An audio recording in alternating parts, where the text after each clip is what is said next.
আমার রুমে একটি আয়না আছে আর কোনো প্রকার কোনো স্কেল ছাড়া শুধুমাত্র একটি বল আর আমার ফোনের টাইমার এবং ক্যালকুলেটর দিয়ে এই আয়নার হাইটটা কি আমি বের করতে পারবো? চলুন করে দেখি। প্রথমে আয়নার হাইট থেকে এই বলটাকে আমি ছেড়ে দিব আর দেখবো কত সময় লাগে। সেটার জন্য আমার মোবাইলে স্টপওয়াচ বের করে নিলাম।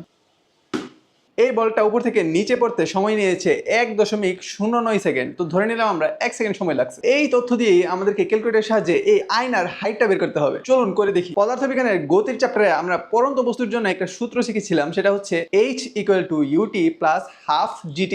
যেহেতু এটা পড়ন্ত বস্তু, সেই ক্ষেত্রে এটার আদিবেগ u শূন্য ছিল, সেই ক্ষেত্রে ut হয়ে যায় শূন্য। তার মানে h = ½ gt²। আর t এর মান আমরা বের করেছি 1 সেকেন্ড। g এর মান মানে অভিকর্ষ ত্বরণ আমরা জানি 9.8। তার মানে ½ × 9.8 × 1² হচ্ছে এই আয়নার উচ্চতা। চলুন ক্যালকুলেটর করে দেখি।